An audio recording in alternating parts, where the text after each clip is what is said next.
Hey, curious what you feel like the biggest lesson that you've learned so far here this year is now that you're a couple games into the year and you probably feel like you've got a little bit more of a rhythm going. So I guess I would say the biggest lesson is just to keep swinging. Don't let mistakes get to you, and just keep improving every single play, every single day, and practice. Practice always makes perfect.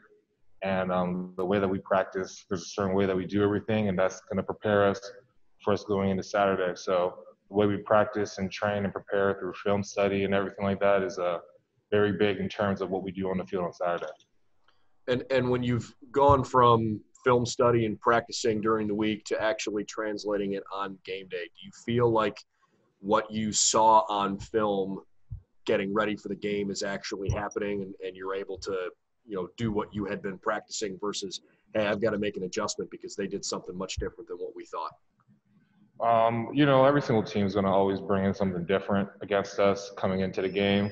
Sometimes they bring in the stuff that we've been seeing in practices. Sometimes there's a little trick or a gimmick that they do that we also got to work on and improve with. But it's just we practice so hard and we train and we watch film that Coach Day always says that we should be the fastest and most confident team that we can be because of the amount of work we put in.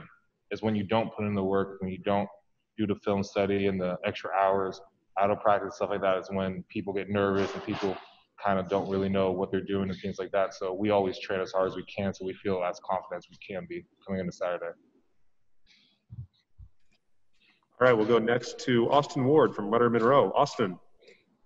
Nick, your teammates have been raving about the way you played through 3 weeks. We've seen the champion grades. Do you feel like you're playing as well as everybody is saying that you are? I guess so. I just try to focus on playing as hard as I can to help us win games. That's the end goal of it all. Whatever happens, just happens. Everyone, as long as we do our jobs, that's what Coach Day's always been telling us and all our coaches. As long as we do our jobs and we play as hard as we can, everything will work out for everyone in the end. So as long as I'm doing my job and I'm working as hard as I can, all the other accolades and how well I'm playing, as long as we're winning games, is the main point for everything. Thanks, man. All right, next up, Spencer Holbrook, Letter Monroe. Spencer. Nick, when you grade yourself and you look at what Thayer's done, how much have you been able to learn from him just in this 3-game sample size and build off of what he showed you last year and use it to your advantage this year? I learned a lot. Especially from him and everyone else that's been behind me, from Thayer and Isaiah Prince and Brandon Bowen, Josh Albee, all the tackles that I played here when I was here, and even the film that I watched of all the tackles prior to my time coming here. I've learned a lot from them, and especially from Thayer. He's been a big help for me from the summer and the spring, this year especially, with me getting into a starting role and things like that. So he's inspired a lot of confidence in me, and he has a lot of things that he's taught me to make me better every single week and every single day through practice and through games. All righty, we'll go next to Bill Landis from The Athletic. Bill. Hey, Nick, I know we talked with you a little bit a couple of weeks ago about, just adding on the weight and keeping on the weight and how important that is for you. How have you felt that help you now through your 3 starts, and just how maybe powerful do you feel in the run game because of that? I feel powerful, especially with the weight behind me and stuff like that, but I also just feel confident as well. That's kind of the big key with it all. At this point with college football and the next level and things like that, it's all about the confidence you have going into a Saturday. And that comes from the amount of film and study that you do, and also the way you take care of your body from nutrition, sleep, and recovery and things like that. So all of that combined together encompasses a really important part of how I go into Saturday feeling confident, feeling ready to go. So yeah, the weight's a part of it, but it's just all those small little things that Coach Day and our whole coaching staff talk about, which is taking care of our bodies every single way we can, every single day. How much have things just kind of slowed down for you a little bit now that you've got these games under your belt? You had the start last year. Just how much do you feel like you're kind of reacting and not thinking when you're out there now? That's just something that we try to get everyone to do. Just always react. Don't overthink things, cut through film study and stuff like that. But, getting a few games in, it always feels a little bit more comfortable getting a chance to play and being able to see things live and in game. But, it's just about how we prepare and the things that we do. So like I feel comfortable, but like every week is always a challenge and we're always preparing. So you can never get too comfortable, especially with college football. So you always got to prepare and keep working and keep grinding to get better. We'll go next to Bill Rabinowitz, Columbus Dispatch. Bill. Nicholas, it strikes me that you and Thayer seem to be kind of so different in certain ways. I mean, you know, he had to lose a lot of weight. You had to gain weight. You were a 5-star guy. He was a 3-star guy who started early. I mean, just do you guys see the contrast between you, and how do you kind of look at that? I mean, everyone has different journeys and different paths. That's why, as a unit, we always try to figure out how people's lives are and the things that they've done to get to the point where they are. But at the end of the day, there's a reason why we were all brought here together at this moment in time. And like, he's like a great brother through our unit and great leader. So like at the end of the day, like I feel like me and him are the same in terms of that. Like we're like part of this unit and we both have the same goals and dreams and ambitions for us to play the best that we can and find a way for us to help Ohio State win games. So in that sense, we're pretty much the same in that. But I mean, yeah, everyone has different stories, and it's just funny to like look at how different people got to where they are and like the challenges that they had compared to other people. And although they're different, we both have challenges that we had to overcome and find a way to push through. How would you kind of describe your relationship, your friendship with Thayer? Well, Thayer was one of the first people that I met here through Ohio State. And he kind of like took me under his wing, especially when I first got here, because he saw me as like a little brother kind of deal, like someone that was kind of going through everything and trying to learn the offense and trying to get comfortable with Ohio State. So he's been like a big brother to me, just teaching me everything. And it's even funny that he's actually, I think, 2 or 3 days younger than me, technically. But he's been here and he's like one of the old guys here, like one of the old heads. And I'm looking to him like he's like, you know, like he's a guy that's been here forever and I can learn so much from him. But it's technically he's actually slightly younger than me. So it's just funny to look at it that way, you know? All right. Thanks, Nick. All righty. We'll go next to Nathan Barrett from Cleveland.com. Nathan. Hey, Nick, what impresses you the most about Jeremy Ruckert as a blocker? He's one of the more physical blockers that we have here. I mean, as you can see throughout the games, he's been finishing people all across the field, doing extra effort plays whenever a pass is off, trying to get an extra block. That goes along with all of our wide receivers and tight ends that we have. Like we have a great group of guys that do the extra effort plays even when they don't get the ball at times. And even when they do have the ball, they run hard. And like everyone just understands that sense of like, even though I don't have the ball, everyone works hard. So I think just like our skill group from our running backs, wide receivers, and tight ends, they all share that sense of no matter what we do, they're going to play as physical and hard as they can. And Jeremy's one of those people that you could see it every single day and every single practice, and especially on game days, he just puts it all out on the line. All right, we'll go next to Dave Biddle from 247. Dave.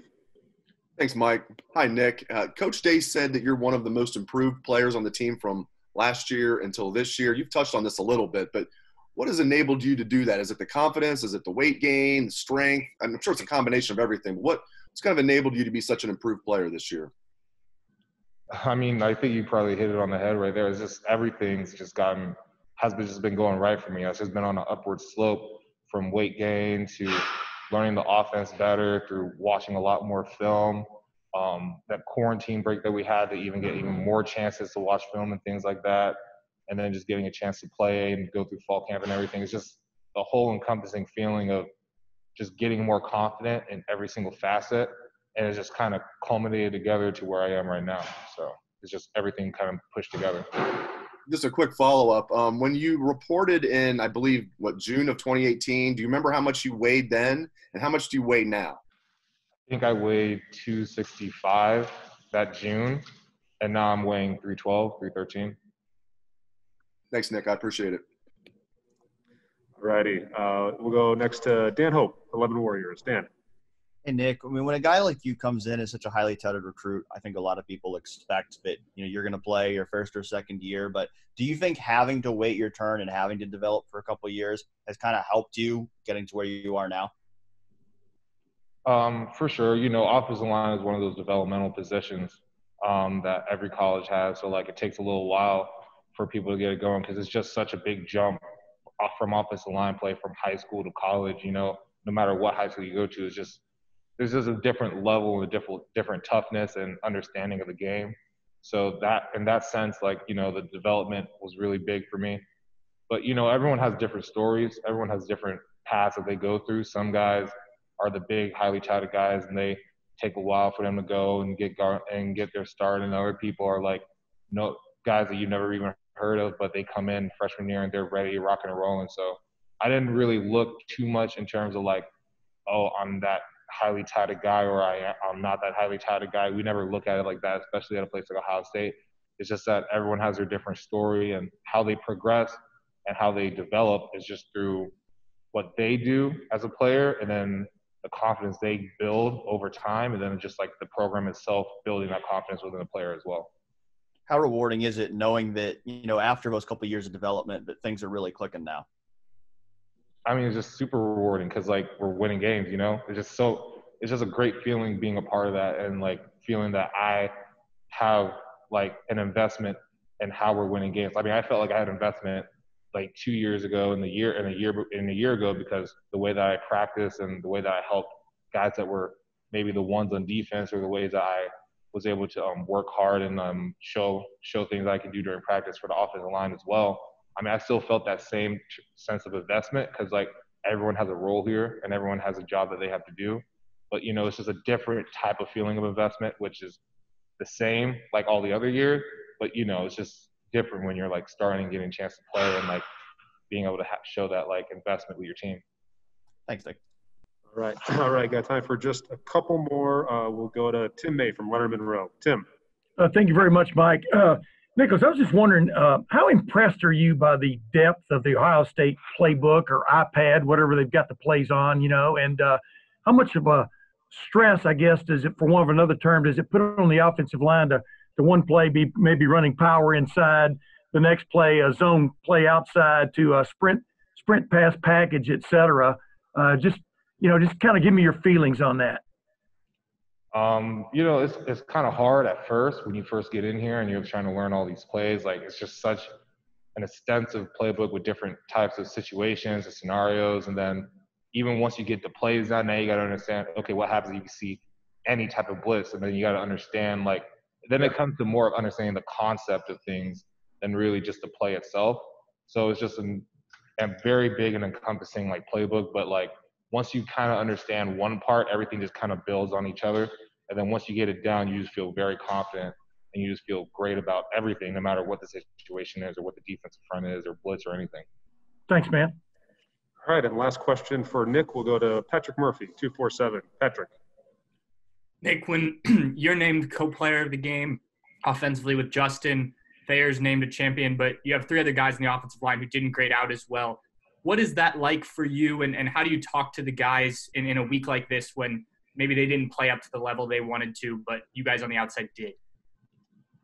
Well, it's always about the unit, and it's about the team. And what Coach Day says is that we always strive for every single person on the entire team to grade out as a champion. So that's always just a thing that we always try to improve on. So, everything is about improvement. So, I mean, Josh and Wyatt, they're both older guys, and they know how things are and they know how things go. So they're just guys that always will improve and keep it going. And me and Harry are both first-year guys starting here. So me and him both have the similar struggles of sometimes having great days, sometimes having bad days. But everyone on our offensive line, they're all amazingly talented, and there's no doubt in my mind that we're always going to perform to the best of our abilities. So that's the last thing I would even worry about with us. We're always going to find a way for us to improve and get better week in and week out. And maybe we have a slip here and there, but that's nothing towards the talent that we have and the athleticism and the our minds and the game of football and our IQ. So there's no problem with us there. And Harry had the 3 holding penalties called in this game. How did you see him react to that as the game progressed? I think they were all in the first half. How did he handle that? You mentioned first-year starter. Those are always hard moments. I think he handled it well. It's just, he's going to improve and keep getting better. We're going to practice hard. So Harry's the last person I have any worry about when it comes to things like that. He's such a hard worker. He's putting so much time and effort on and off the field. He's one of the guys that watches almost some of the most amount of film that we have here. He studies the hardest, and he plays with great grit and determination. So, like, that's something, like, Harry handled it well, and I think he's going to keep performing well and keep doing the things that he needs to do to get better. Thanks for watching. Be sure to click on that subscribe button so you don't miss a single thing, and come visit us over at BuckeyeGrove.com for all the best Ohio State information on the web.